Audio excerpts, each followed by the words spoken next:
Welcome to Stars Podcast.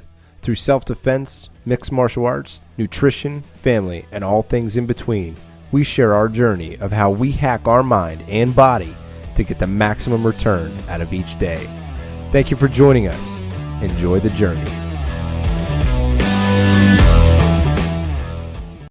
Hey guys, this is Ron here. Today we have two special guests coming in today, and they are Brad Bukovic and Cody Lewis. They are from Gracie Orwell.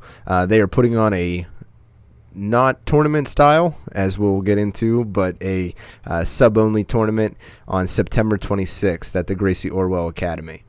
So feel free to check that out at Gracie Orwell and give it up for Cody and Brad.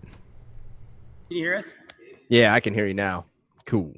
Sorry, Brad just got done kicking my ass because he's a piece of shit. Somehow I believe it. He's a son of a bitch. I'm okay. How's it going, man? Didn't you run like 1,000,000 miles yesterday? Yeah, I did a 50 miler yesterday. Oh yeah. Well, so you did it. What was it, 50 miler? Yeah. It's called the Baker Ultra Endurance Challenge. So I learned to fight, so I don't have to run ever again.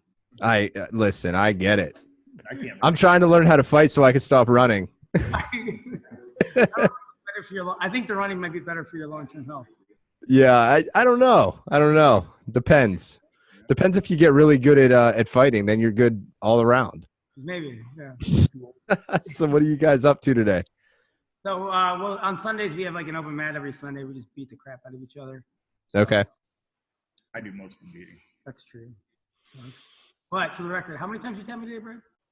0. But I did have your back for probably, I don't know how long. It's like 7 minutes, like literally 7 minutes or so. Which is embarrassing. I didn't have. Couldn't get him off your back. So what are you working on right now? Are you working on anything in particular? Or are you guys just rolling? I know sometimes it goes through an evolution. I don't think, but I'm mostly working on my wrestling, I think, right now. You know, we got a lot of good wrestlers over here, so it's Ohio. You know? Yeah, taking advantage of them. Yeah, exactly. I think a lot of people get too lazy and don't want to do that. But I'm old and I'm still wrestling, you know. And it's actually funny because Brad, he added a couple little details to his wrestling game. And like, it's funny when me and Brad go all the time. So usually you'll figure out a new detail and it'll work for like half of one rule. And then one or the other will catch it. So he had a fight. He got a couple takedowns on me like a couple weeks ago with these little switch up, and then I changed it right away. Now and then you caught on. Yeah. So I'm working on. I'm trying to get better at frames. Brad said that's a really important thing in jiu-jitsu. So. No way. I've never heard that before. He's onto something.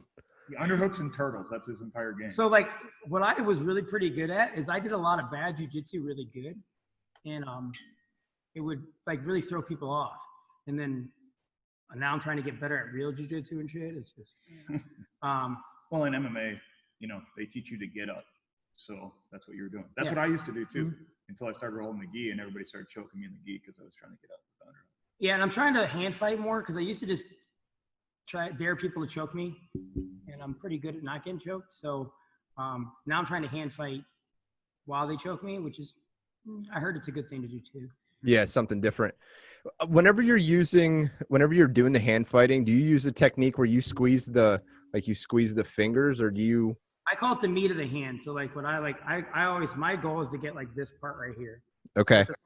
Will you agree too? Yeah. I use tops of the hands, especially from the back. It's like, you know, I feel here, if I get this, right, I can move your whole hand so much easier. And it's a bigger piece. Like, it's a bigger chunk for me to grab onto. It's a little bit harder to slip that out. But, yeah. I used to literally not hand fight at all. I'd be like, I dare you to try and guillotine me. Yeah, so that was his entire passing strategy. But, I'm really tough to choke. Like, I don't know why. I think it's brain cells left. But, ask Justin, right, Justin? Oh, yeah. Everybody wants to choke, and they're like, it's like a badge of honor if you get them in the guillotine. If you can get a choke on them. That is awesome. Dude, I get guillotined almost, I would say, like, out of the submissions that I get submitted with, I'd say guillotine is 90%. Like, I just leave my neck out there for some reason. I just like it. And I'm a high school wrestling coach and stuff like that too. So like, I gotta like, when you first start wrestling into jiu-jitsu, like you naturally get caught in guillotines all the time because you're taught to like fully extend, right? Get your head up and out. And that's a little detail you eventually got to tell your brain not to do. So a lot of times you get caught in chokes and chokes and chokes. For some reason, I just was really good at eating the choke. So I just kept on leaving my head out there. And it's worked out. Yeah, you're a pro. Yeah, that's what somebody told me the other day. They said, I'm going to have a superb guillotine defense after I'm done with all of this, because I get caught so much. I don't even know if it's real, but like I told you, I just try to stay chill as possible. So like, like if you're freaking out while somebody's choking you, your blood pressure is rising. So it's more pressure. It's easier to cut off artery with more pressure. So if you try to like chill out and relax, usually it's a little bit, you can take a little bit more of a choke. Now I remember like this is a couple of years ago. I was back when I was a purple belt. I went up against a black belt in a tournament here when we had King of the Mat here, like one of the first King of the Mats. And this Matt Schaefer dude, super nice dude. He's a great, like, no, he's one of Wrestling Factories. Mat Factories. One of Mat Factories black belts. And he had me a guillotine so dead to rights, man. And I remember like I was freaking out. I'm like, I'm embarrassing myself in front of all these people. I'm like, shit, this is embarrassing. And I was like, I could feel myself starting to go out. And then I heard Tony coaching me. And like, it just, like, I was like, okay, I've been here before. And I started calming down. As soon as I like calmed down, I was fine. And then I just ate the choke for like an hour or something. It was. Yeah. I never tried to pull my head out. I actually push my head. Yeah, I do the same thing. Yeah. Like pulling my head out chokes you more most of the time. Yeah, that's what I always end up trying to do is I try and fight the hands, push them up, and then come back out of it. And it's so tight at that point. Yeah, I'll push in and I'll turn my chin towards their ribs. And then I keep them flat. I don't let them, or I get their hips on the other side of the guillotine. Yeah. So they're faced this way if my head's over there. I mean, I always try, like, if it's, well, it depends, like, really. If it's no arm, I just try to get this as high as possible and reach as high as I can. And I put my head on the mat if I have to, you know, and try to clear sides. I've von flued a bunch of people who, like, didn't, like, just because I was able to get up and over and just eat the choke. Yeah, and then reverse it on them. Yeah. Huh. Interesting. Well, hey, the reason I wanted to have you guys on, as much as I want to chit chat about jiu-jitsu all day long, you guys have a grappling series 1 coming up. Is that what you're calling it? Yeah, I threw a name on there. So we went down to Pittsburgh, and Brad competed at Lou's thing in Pittsburgh, and I thought it was cool. I thought it was really cool. They get a bunch of people together to competing. It felt like there's a bunch of people out there who wanted to compete. And me and Brad felt like our gym is really set up perfect to do exactly that. Yeah, we already had how many events here? Yeah, we had a couple of events here that were ran successfully. And we're like, well, if there's interest, let's do it, man. Let's get it going on. So that's what we're doing. It's basically going to be 20, 25, you know, I hate the word super fight, but that's how everybody like understands it. We'll call them super fight. I'm like, these aren't fights. I've been on MMA, so like I hate calling it a fight. It's not a fight. I always call it a match. Yeah, we're having matches. Super matches. So I didn't want to put the word super fight out there, but then everybody's confused thinking it's a tournament and stuff like that. So I'm like, so then I had to break down and use the word super fight. But yeah, we're gonna get a bunch of matches on there. I want to get 20 to 25. I already got my buddies at King of the Mat Grappling. They threw $300 into. They're gonna pick a sub of the night. So I'm hoping hopefully I can get some more sponsors, and then every sponsor that I can get is like money that's gonna go right towards this. Like there's gonna be a different sub of the night for every sponsor I get. So right. At least 5 or 6 guys to make some money, and then that'll be kind of fun, you know. Because we're not charging anybody to enter. We're not charging anybody for like. We're not making money. I'm not mind losing money, but you know, if we can get some of these athletes matches and we get even a couple of them paid, that's freaking great, you know. So yeah. Yeah, I think it's an important part of this whole shutdown process that we've had is all of the tournaments are gone. So, you know, an athlete only has a certain amount of years in the tank. And if you delay that, and you delay some of their tournament experience, and it's an important part of their process. Do you guys agree? I mean, what's your thought on it? Yeah. Hey, my years are running out, you know, I'm 42. So, and his body's way older than 42. Oh, yeah. Like sand in my joint, you know. Yeah. No, but you're like Brad, like he's talking about like you want to try and do NOGI Pans, NOGI Worlds and shit like that. Probably not Pans this year. I know Pans is happening soon. I don't know if NOGI Worlds is going to happen. I hope. Mm-hmm. So we'll see. But what are they running? They have like 3 events, IBJJF this year so far or something. You know, they have PANs going on, and then they might have one other event scheduled. I think that's it. So, Yeah, I think they said that that PANS is in October. yeah, and it's in Florida. I looked, and there was already like 12 or 16 people in my bracket, so it's gonna be giant brackets, I'm sure. Mm-hmm. Are you going to make the trip down there to go do that? I'm going to do PANs. I'll try to do Worlds though. Okay. When the world's junior? They haven't announced it. Usually it's in December, I think. So, like, I think competing is huge. Like, a lot of guys, like, I'm not saying like everybody needs to compete. I think there's, you know, in your jiu-jitsu journey, it's your journey, right? Everybody wants to do it.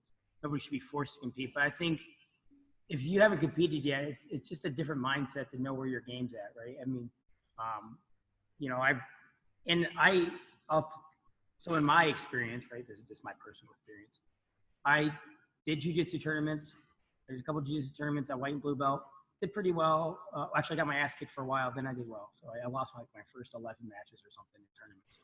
So it was like nice. And then I started winning. Then I did some MMA fights, and it was cool. I think it really helped me as an instructor to know the difference between grappling and MMA. There was a couple of things I was getting away with in jiu-jitsu tournaments because they can't slam you on your head. That I found out in MMA wasn't great, right? I had a couple really close arm bars that I just got slammed out of a couple different times. And so that helped me grow as a jiu-jitsu person because I had to freaking figure out how to keep that from happening again and again. I would have never thought of that if I wouldn't competed in jiu-jitsu and MMA. I would have been happy with how I was grappling at that point in time. You know, and then I've competed at the higher level too. And I noticed there's a huge gap, and I got to get, you know, it shows me where I got to be to get to that next level. And cause, you know, I don't want to be I want to be a legit jiu-jitsu instructor. I don't want to be some like bullshit brown belt, you know, bullshit black belt. Yeah. And that's exactly how a lot of people even approach school in general, is they want somebody who's been there, who's done it, who can tell you what it feels like whenever you're in there. And you don't get that experience without competing. It's impossible to do it. Now you can roll with some of the best guys in your own gym or even surrounding gyms and just as open mats, but still, even at an open mat level, it's different at a competition level. Even if it's the same guy. Yeah, there's a completely different like situation when you're grappling in a competitive environment versus in the gym, right? Even if some guys take the gym roles fucking serious and shit. Yeah, some guys. Yeah, no, I know that for sure. Right. Every day is competition day. Yeah. But I think there's still a difference. And I don't know, but like, I mean, what? It's different because, man, back in the day, like when I first started, I would always go like 1-1. I never won by points. I always win by submission. But all I knew was kill. That was it. Because we would train with no time limits. It was just till somebody tapped. So that's how I was training my mind. So I never trained for competition. And then once I started training for competition, time limits, points, paying attention to those things. I don't know if I've ever won by points. I have. How are you guys? I was looking at it real quick. Let me pull this up. How are you guys doing the rules? So it's going to be, you know, no points, all submissions except like blue belt. It's going to be basically normal blue belt rules. So no heel hooks. Ah, shit. If both blue belts agree to like everything legal, I'm not against that. You know what I mean? Yeah. So blue belt is 6 minutes, all submissions legal, no heel hooks, no slicer, no toe holds, no spine locks. Yeah, I just figure in case there's a blue belt who's not ready I don't want a blue belt who's not ready for. I wasn't ready for a lot of those moves. I didn't even really start playing around with legs until purple belt. Yeah. Okay. That just goes down to like my philosophy and stuff like that. Like, not that I'm against anybody learning heel hooks at whatever people think. I just think if you start playing around with heel hooks and leg attacks too early, you're going to take from some of your guard passing game because it wasn't that popular when you were coming. Yeah, that's true. I wasn't that big. There was like one guy that did ankle locks. That was it. It was straight ankle. Yeah. So, but I told, I'm advertising it as, hey, this is standard blue belt rules, just like if you're going to do a Fuji or whatever or grappling industry. Yeah. EBI rules. Yeah. What would you guys entertain because I see you have time limits on these submission only time limits. Like, what is the thought process behind a time limit sub only? If at the end of it you can still win. I want to make sure there's enough time to get all the matches. We're doing the EBI overtime zone, so there will be a winner, but I think I would prefer no time. Yeah, me too. I will go to the death. That's fine. But how long did you and Cody Stevens roll for? We had at least a 45-minute match. Mm-hmm. So I like that kind of time. I like that, but you from people out of here a certain and times. from a production standpoint, like I don't think there's a better rule set. Yeah, to watch. I like ADCC, but to watch, I think EBI might be the best. Mm-hmm. I noticed when we went to Pittsburgh, they did 5 minutes, and like they did everybody 5 minutes, and I didn't like that. I mean, I like the 5 minute idea. Because he was just trying to get everybody. He was trying to get. Yeah, and I totally get trying to get everybody through, but in these sub only tournaments, it's like, for me, I want to see the submission. I want to see that go the course. I want to see the games be played out. Yeah, and the problem, and I agree with like, I wish, like, I think if you could get everybody to be happy with maybe being there 10 hours, right? Yeah. You know, it depends, right? Or do way less matches. They do way less matches, right? I would say no time. Let's go, right? Let's just go and see what happens. But then, you know, that's not a feasible idea. I think production wise, you know, Jiu-Jitsu if you want to put a lot of matches through, it's not. Yeah, and I'm not saying like I want to get like Fight to Win does it. They try to get like 1 million matches, right? Like Fight to Win has like what? 50 matches? Yeah, 35. Yeah, like but they charge you to park. You got to freaking pay to get in. Like I'm just not trying to. I'm just. Yeah, everything's on your dime. Yeah. No, I know what you guys are trying to do. I'm like, from a sub only perspective, it's. But I like how you're doing the EBI overtime as well. So you will get a submission, quote unquote. And plus, like, that part of the reason why I'm doing that is like, I hate having somebody's opinion decided. Like that just. That never. I think everybody does. Right. I think people will go. I will go for the submission harder because I don't want that guy on my back or starting an armbar. Now, like, I'll be annoyed. Some people will stall. And we'll see. Like this, if this is successful, well, obviously I'm gonna do it again, right? Yeah. If it's successful, do it again. And I've entertained the idea because at King of the Mat, like, you know, because we do the commentary for King of the Mat. Tim has that stalling idea, right? He has that stalling. Which I think is big. I think it's a big idea, right? So if people kind of, I mean, we're not grappling for money, right? That we're not grappling for. Nobody gonna get money is gonna get a sweet sub anyhow. So I'm assuming that might be enough incentive for somebody to go there and just try to get a sub. Whereas like in Tim's tournament, they're grappling for 10 grand, right? Yeah. So if their game plan, to win no matter what. Yeah, if their game plans hold on for 10 minutes to get to overtime, they might do that. But I hope that doesn't become an issue. If it does in the future, I might add a stalling call to it because like it's kind of silly to, you know, to just stall for 10 minutes for overtime. That annoys the shit out of me. Yeah, I think it happens in Fight to Win. It happens everywhere people stall.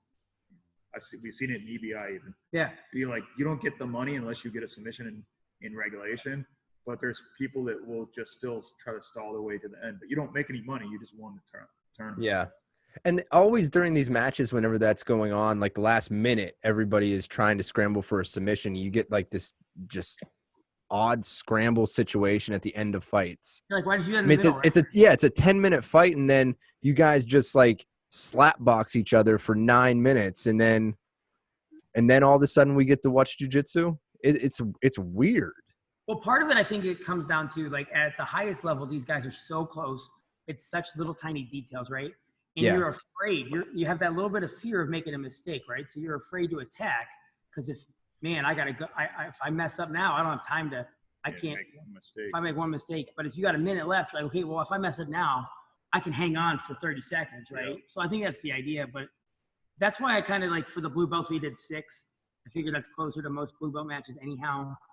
And then purple belt a little bit longer, and then brown belt, black belt, so forth. Yeah, I do like how you increase the time for those higher level belts. That's going to be good, I feel. Yeah, us for the show perspective too. Right, we gotta like me and Brad. I need the time. It changes completely different. Like me and Brad are not used to going like we've always usually done 7. Well, actually, we did 10s for a long time. And Yeah, we people, did 10. we always, me and Brad like 10s, right? Like in the gym, we would set 10-minute rounds. And people are like, oh, what time, Brad? Yeah. Yeah. Me and Brad are like, no, we want to go the whole. Because like, if I got to get my ass kicked, I'm like, I'll let you guys blow your load for 4 minutes, and then I'll go to work for the next 6. Right. Yeah. If you can sit and hold a position. So how does that work with the no? If you had a no stall rule in there, how does that work? Like, yeah. So like, this is just me. Like, like what Tim does, doesn't he do 2 stalls, you get a 3rd stall, you lose the overtime. Right. You don't get the do overtime. So like, if like you automatically lose. I might steal king of the mats if this doesn't work out, but like he gives you a warning. He gives 2 warnings. If you get a 3rd stall call, it doesn't. If it goes to overtime, you lose anyhow. So that's what he does. But what does he consider a stall? Like basically, like anybody who's like. Maybe if you're disengaging. Yeah, you'll see that a lot. Guys who just kind of sit. Yeah, if you guys sits down and you're not trying to pass his guard, that's stalling. If you're walking around the guy, not really trying to pass his guard, or I don't know, like you see guys stall in wrestling. It's like wrestling stall. Like they move away from you, they're not trying to move towards you in wrestling. Yeah. So you're not trying to advance. You're not trying to pass guard. Yeah, and I think most stalls would be like. Here, I think a good example would be, let's say somebody's in bottom close guard, right? And you see a lot of guys, so like I've never been able to do this because I got short legs, but some guys will use that bottom like body triangle in bottom guard. There's not really much you're doing there, right? You're just basically holding that guy. Yeah. Or you might, I think once you're engaged and connected, it's a little bit different. But so I think most stalling calls you would see either on your feet where you're just kind of, not engaging, or one guy's and you're not. That part's pretty self-explanatory. I was just curious if, like you just said, I'm going to let you try and do whatever you want to for 4 minutes and then move, and make my move. So I was just curious if your game plan would change then, and from the sounds of it wouldn't. And like,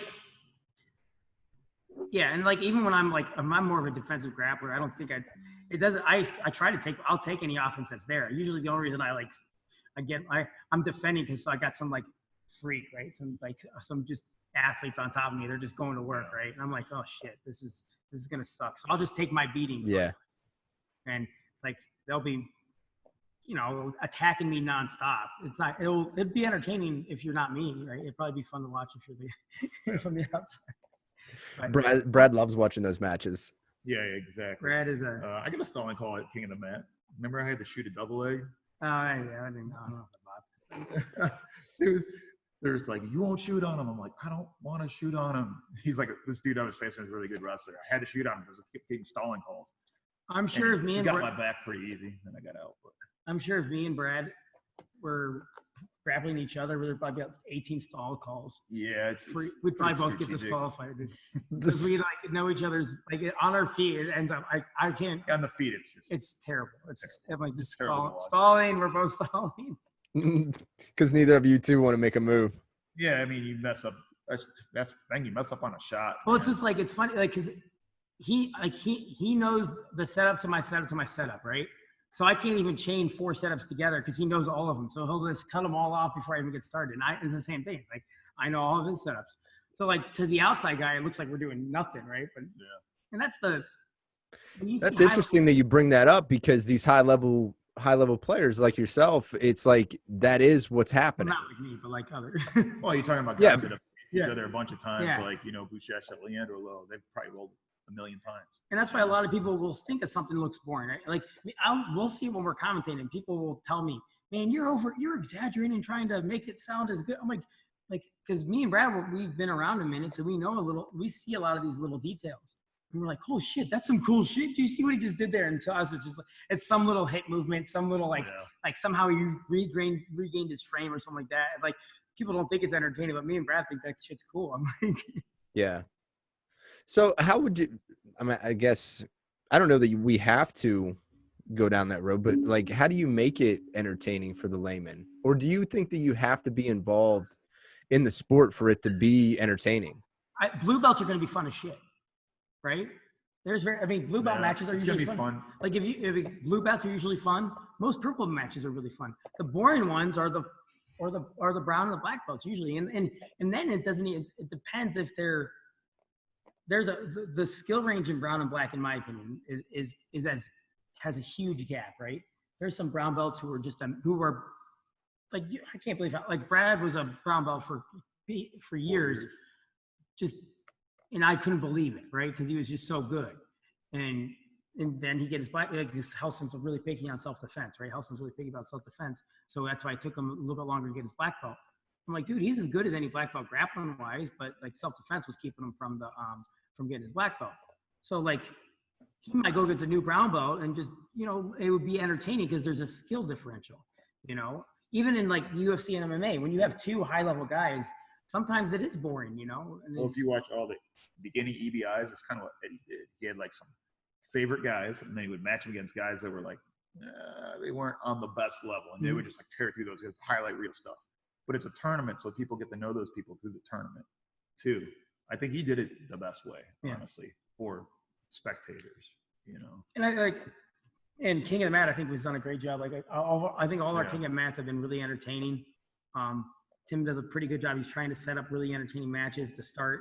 Obviously keep your favorites on opposite sides and stuff like that. But there have been some good matchups on those. From Dante's been on there since he's won 3. Yeah, Dante Leon's won 3 of them. So, he's an absolute with Kyle Boehm, and who else was in that tournament? Glover. No. Yeah, wasn't Tex in there? Tex was in there. Yeah. So Tex Johnson, Kyle Boehm, Dante Leon in the same. The other guy, same tournament. Who's the guy who like started SAS? This was King of the Mat tournament. Yeah. I mean, that was a phenomenal tournament. I mean, they're going for 10 grand. So those guys were going hard. Dante's like 10 grand will bring out some pretty good athletes. Yeah. So like, it was really cool. Like, that's part of the thing is like, we've been involved in King of the Mat since it started here at Gracie Orwell, a little tiny, $1,000 bracket, right? Yep. Which is still better than most places, right? And it was really cool to have Dante up there. And then he had his training partner in the one time where they were in the finals. Vitor Oliveira. Yeah. No. Mauricio, is it Mauricio? Oh yeah, something like that. A bunch of really good dudes, and then the dude from Jersey was good. There's so many. Jiu-Jitsu guys. The Detroit Jiu-Jitsu. And do you have a King of the Mat coming up as well? Well, Tim is waiting. So now that Tim is trying to play big boy money, right? He's doing a good job with you gotta get some money for that right? audience. So for him right now, it really sucks because with the mandates, he can't get spectators, and you got to. So it's really hard to make any money, because they can't have people to watch. So, and you can't make any money off gate or anything like that. It's a little bit harder, So he's trying to get one in I think later in this year he's going to do one. And I thought he was talking about upping the money too. So that could be kind of cool. That'd be crazy. So to think that the people we got out there like 10 grand wasn't enough. To get that, if he gets that higher, that's going to be nuts, man. Yeah. So yeah, absolutely. Yeah, higher than 10. Like I said, it's a good rule set. Production was pretty good last time. I was pretty happy with the production, and I heard the one commentator sucked, but yeah, you both commentate, right? Yeah. I listened to a few of the matches, and I listen to commentators whenever you're watching the match. It's like a good commentator can guide you through what's going on if you have no idea what's happening, like explaining technique as it's happening and what to watch for. And one that comes to mind is Paul Felder. He does it really well. Dominic Cruz also does it. When they'll actually walk you through what the person's trying to do. Yeah. And you guys were doing that in the matches that I listened to.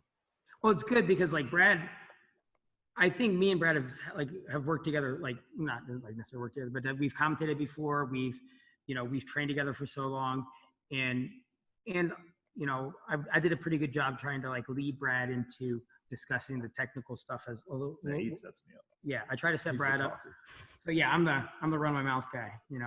I'm louder, but and then that's a goal. Like, he actually was funny because I'm a math teacher now, but before I went to my first thing, I wanted to be in broadcasting and stuff like that. And I was like, oh, this would be really cool to do broadcasting. So it's funny how I went to go, I'm a math teacher, but I did end up falling into broadcasting a little bit now and then.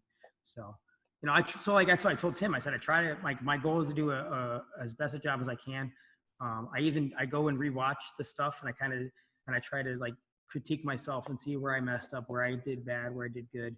I told Tim, I was like, I might be some amateur broadcaster, but I'm going to do it as best as I can. I'm going to try and give you a professional experience, even though I'm not really. We studied all those guys. Yeah, we studied a lot of guys, so and we pretty much knew. And we'd seen a lot of those guys, their games. So we try. We try. Yeah. Do you ever do a practice one, like a practice commentary?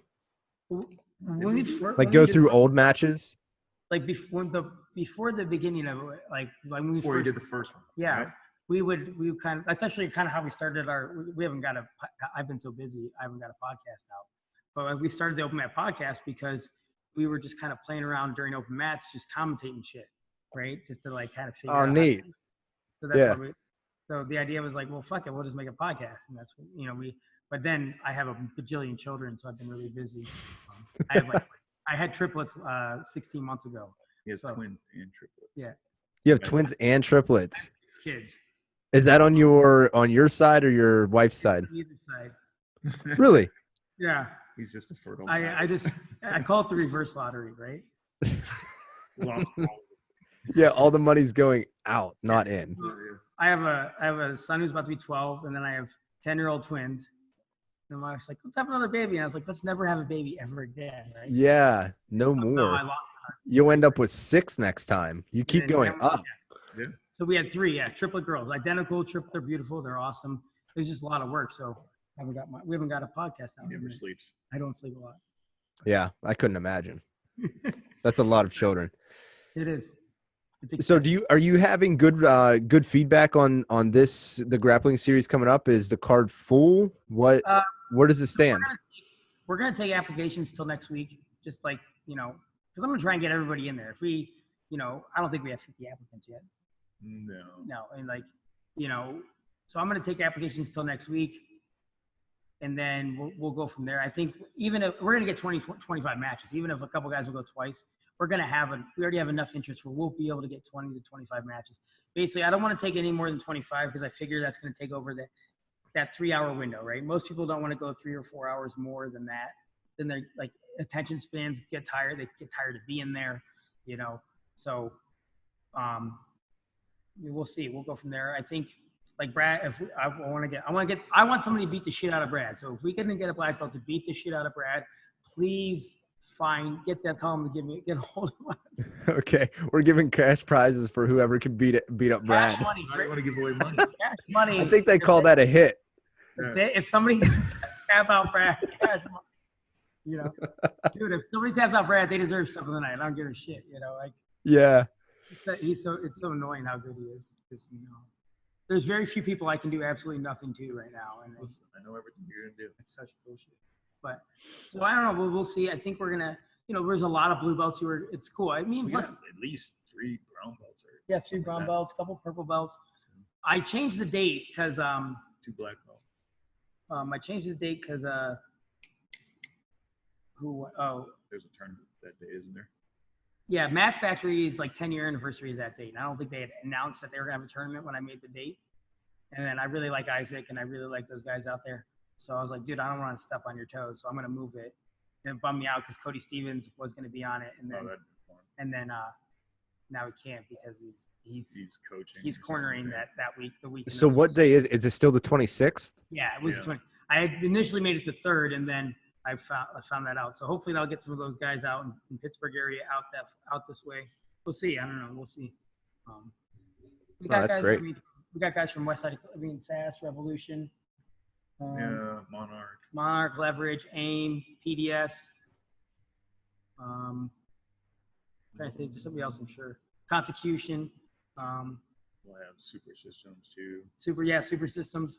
So we'll have a lot of different schools represented.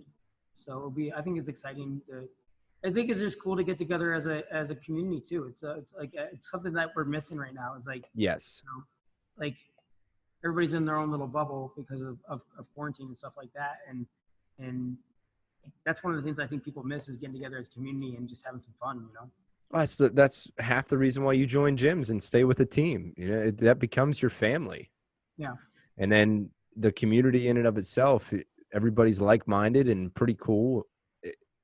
I tell you what, when I went down to lose, that was a really refreshing situation. You know, to be around the guys again and to be around everybody and do a tournament. It was great. If for nothing else, just that. Yeah, and that's, you know, like I thought, like we might do like I saw Leduc did a virtual tip jar or something, like, you know, the one day. For that BJJ Woodstock, he did the virtual tip jar. I might do something like that just to offset some of my costs, but like, yeah, I don't care if I lose. I don't care if I lose a couple $100, you know, like to get people together and stuff like that. That's fine by me. I'm totally cool with that. I'm not, you know, and like I said, any sponsors we get, I'm not taking any of that money. That money's going to these guys coming out here, because, you know, I remember when I was doing amateur fights, my goal was to make enough money to pay for my license and for dinner and gas. And I think I only did that like twice. Yeah. So, like, lost a lot of money in pursuit of that dream. Yeah. I'm like, shit. I'm like, yeah, my ass kicked and I can't even pay for a dinner. Yeah. Can you help a guy out?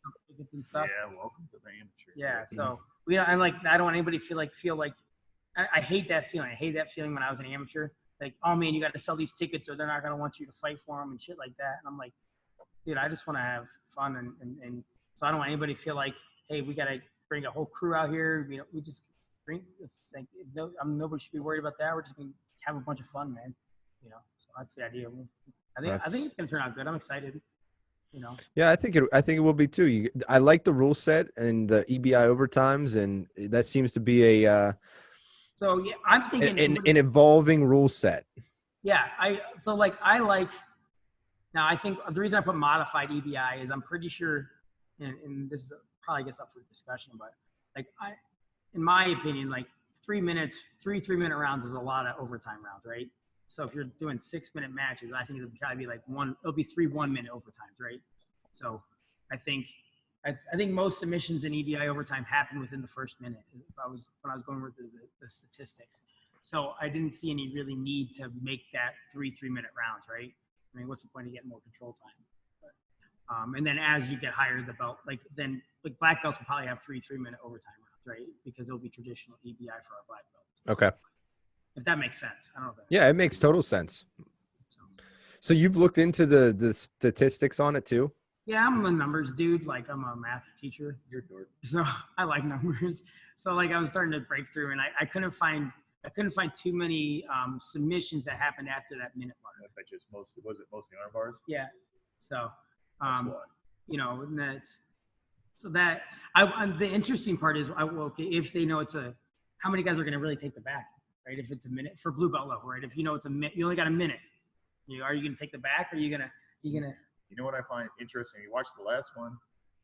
There was guys that got subbed in like 30 seconds for taking the back. Yeah. I'm like, you stupid? You should be taking the armbar.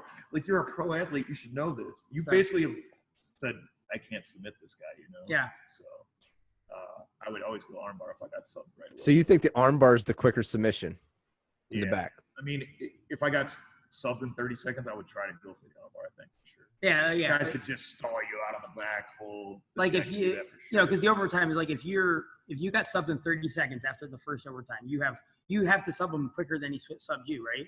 Yeah. I don't know how you're gonna get a submission. How you're gonna from the back, dude? That's hard shit against good guys. Yeah. Dude, I have a hard time getting a choke on a good guy. Yeah. From the back, I don't know. That's just my. Mm-hmm. You know, I can hold back. Especially guys that have trained for that rule set. Yeah. Those guys that have paid the money to train for that rule set are amazing at escaping that stuff. Oh, that back, you guys see the overtime only? You guys see that at all? No. It was just over Jiu-Jitsu. They only did overtime. Really? Yeah. Those guys were amazing at escaping stuff. Yeah, and that's the thing too. The more people do this, and the more like you're putting out this rule set, people are practicing this now. So it's going to evolve even quicker by having these competitions. That's something that's really cool, I think, in general, just in jiu-jitsu in general. Like me and Brad talk about this all the time. You know, like when we were coming up, Leglocks weren't a big thing, right? So, and one of my like philosophies is like, you know, learn to pass the guard first, you know, and because eventually, like, look, Leglocks are hot right now, right? Yeah. They're hot. Like, everybody's, I mean, it's out there. So it's easy to sell that. Right. So eventually that's gonna, that's going to pendulum back, right? People are going to figure out how to defend leg locks. All those attacks are going to get filmed. People are going to start breaking down that film to work on the defenses. And then it's going to pendulum back to, oh shit, now if somebody knows how to pass guard, they're going to be more effective. Yeah. Same thing with these overtime rules, right? Now that you start figuring out these overtime rules, you're going to make small adjustments to kind of go for that. The only problem, like I said, I get concerned about is when people just play to win the game. That's always a risk you're going to run into, where you're like, okay, I'm just going to play for control. I'm just going to play for control. Yeah, we'll do that. That happens. Yeah, instead of going for submission, you're going for wins and not opening yourself up to be possibly submitted yourself. For me, that's a boring match to watch usually. Yeah, and I don't know. Like I try to compete. I try to go for it. I'm going to go for it. I'm not just going to hang on to, I don't like that. I don't like that mindset. It pisses me off. But, no, I would say I'm more of a submission guy. I barely won any matches on points. Mm-hmm. Yeah, so finish rate. That's what we're after. So do you have any directions or anything that you want to talk about the tournament or anything coming up that you want to push out there to anybody? No, I can't. You're just looking for applicants right now. Yeah, anybody who wants to, we're going to try and get everybody on. I want somebody to beat the shit out of Brad. That's what I want. He has embarrassed me and bullied me repeatedly. So think of it as like a personal favor towards me. No, I'm excited for everything to go. I want to thank King of the Mat Grappling for sponsoring our event right now. So they're the first company to step up and throw money in so we can get some people. So, and if you're a business out there and you want to, I'm going to broadcast it. We're going to live broadcast it. We got pretty good experience doing that. So I think that'll be a good, I'm hoping it's a good product for people to see for free at least, right? It'd be sweet to have a good, nice free product for somebody to watch. We'll see. And we got experience doing it. We've done King of the Mat. We got experience. I think it'll turn out well. Yeah, and that's the thing too. You guys are really ahead of the ball game as far as putting on a show like this. You've done it before in your facility. You've had success with it. You're plugged into the community fully. You guys have been doing this for a long time, and I'm excited to watch and watch our teammates go. I think the gym's set up good for this. It is too. That's another thing. You guys have tons of parking at your facility. A lot of mat space. We got Mm-hmm. a couple. We got bleachers out. You're gonna run one match at a time, then I assume. Oh Yeah. So Okay. We'll have enough space where you can. Yeah, you can get wild in here. Yeah, and people will have plenty of room, but at least there'll be plenty of space for people to, get warmed up and stuff too. So I think it's gonna be really good. I don't know. We'll see.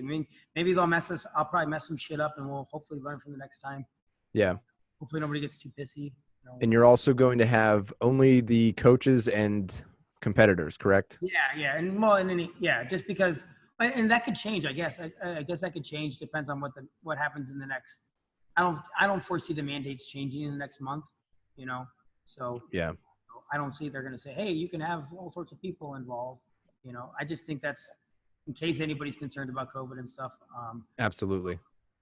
Of course, I'll make everybody sign in and take your freaking temp and all that shit that you're probably doing at your gym right now.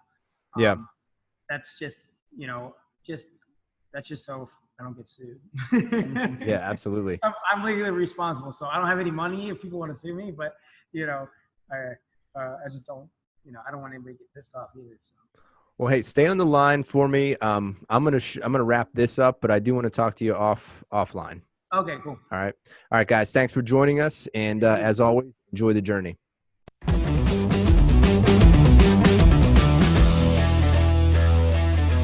So the journey has begun. If you guys listening to our content today had any kind of value or you were moved in any way, please feel free to subscribe, pass it on, let everybody know that these two guys are the truth. They're out here just trying to do good things to make good people. Thanks.